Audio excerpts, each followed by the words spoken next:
Hey you guys, it's me again. By the end of this speech, I would like to convince you to get an animal for yourself or for someone you love. So, let's get started. Animals are such agreeable friends. They ask no questions and pass no criticisms. It's a quote by George Eliot. I believe that animals are an important part of life and help to teach us things that other people can't. They don't judge you for eating an entire gallon of ice cream straight out of the carton or napping all day because you direly need a mental health day. In fact, they'll probably join you on the couch and pass no judgment. I hope to convince you to get a pet for yourself, your kid, or someone you love without one. So today we're going to discuss, first, all the ways that a pet can improve your life and your well-being. We'll discuss the advantage of letting your kid get that pet that they've been dying for. And I want to tell you the different ways you can give a home to an animal in need and help yourself in the process. A lot of these quotes came from articles and studies done with animals in and out of the home. So let's get started. So let's begin by discussing all the ways that a pet can help improve your life. They say that a dog is a man's best friend, but it doesn't have to be a dog. Any animal can be loved and love you. Here's some ways that animals can help improve your mental, emotional, and sometimes physical health. There are many benefits to having an animal. They help with depression, anxiety, and in some cases, even autism. They do this by offering a distraction from the symptoms and help manage overwhelming emotions. More research needs to be conducted on the autism thing, but the studies that have been done show that sensory integration activities are designed to help children and people with autism get used to the way that something feels against their skin or how it smells and sounds. Dogs and horses have both been used for this purpose. Children with autism often find it calming to work with animals. Just by stroking, sitting next to, or playing with a pet can give the owner a chance to relax and calm their minds from overwhelming thoughts and emotions. They help with feelings that are hard to deal with and feelings of loneliness by giving the owner a sense of security and someone to share their regular day's activities with. Some pets can encourage us to even improve our physical lifestyle. It's much more fun to go on a walk with a fuzzy creature than by yourself. A new study found that dog owners usually walk an average of 22 more minutes per day than those compared to people without dogs. Some of the benefits of walking include a lower risk of heart disease and premature death in the elderly. So now that I've shared some of the emotional and physical and mental benefits of owning a pet, let's talk about some of the advantages of kids having an animal to bond with. So I pulled up a cute little visual aid with a few pet facts and owning facts. And one of them says, children develop responsibility and respect for nature when raised with animals, especially if they play a role in caring for the animal.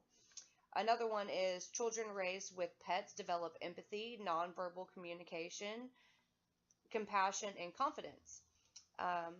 There's another one that says, kids may be more comfortable reading to animals other than adults because they don't feel like they're being judged.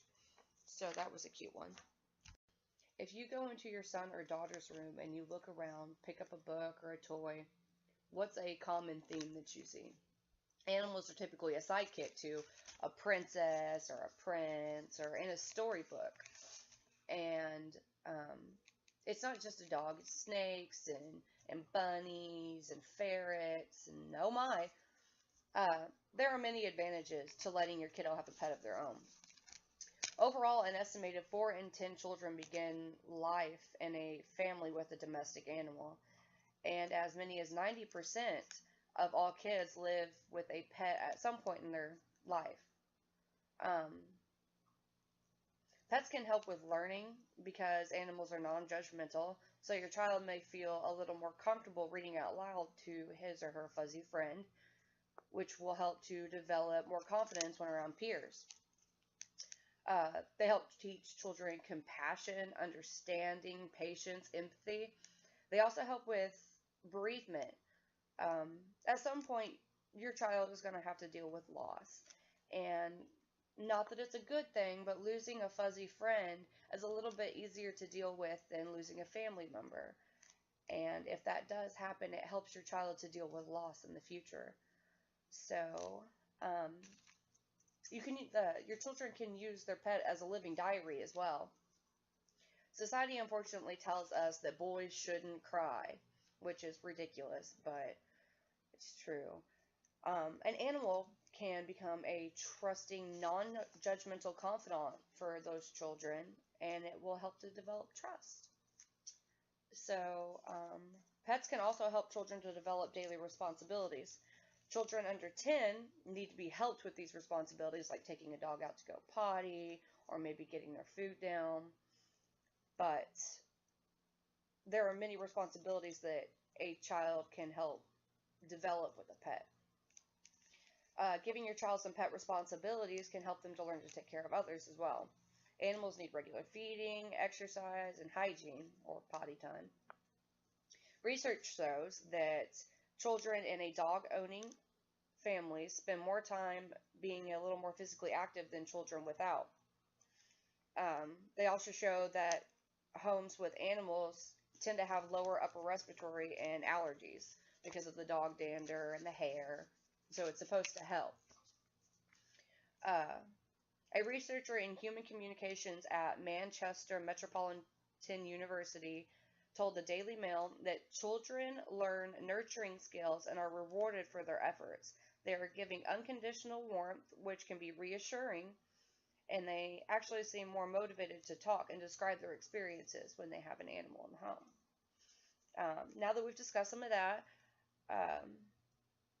we want to talk about how you can attain an animal. There are several different ways. You can get them from a breeder, a shelter, from a friend on the internet. But where should you get your pet? A breeder or a shelter?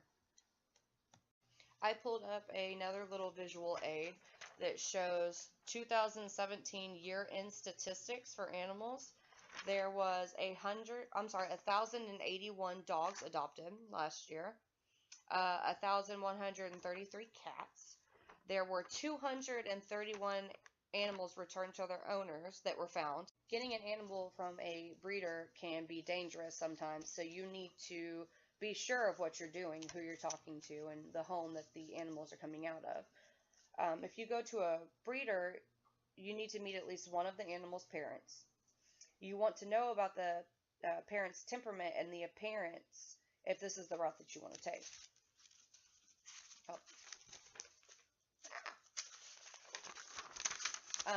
Look around. Make sure whenever you're getting the animal that the area that it's living in is clean, well maintained, and a safe environment. Pay attention to how other animals interact with the breeder as well. Are they scared? Are they trusting? Do they seem like they're hiding from the breeder? That could be an indication of abuse, which is hard to get an animal out of. The best thing to do, in my opinion, is to go to a shelter and find an animal that needs a home. Do your research and check out the shelter's website if they have one before stepping inside to see what requirements you may need to meet in order to adopt a pet. Many shelters suggest that if you already have an animal, that you bring that animal to the shelter to meet the new puppy or kitty as well, because you want to make sure that they interact okay, that it's going to work out, because you don't want to take the animal back to the shelter. Everyone that will be living with the animal in the home is suggested to come and meet the animal as well. It's important that everyone get along. Puppy-proof your house.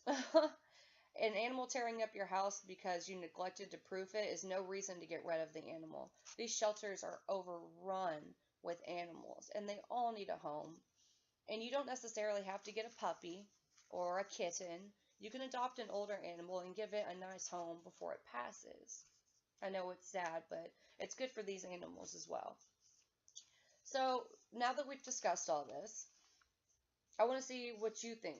Do you want a puppy? First of all, we went over some of the mental, physical, and emotional benefits of owning an animal. Secondly, we went over how pet ownership can be beneficial to children. And finally, we went over a few ways to obtain a pet and some of the measures that you need to be taken when doing so. So, I want to leave you all with a request. If you do consider adopting a pet, please go to your local shelter.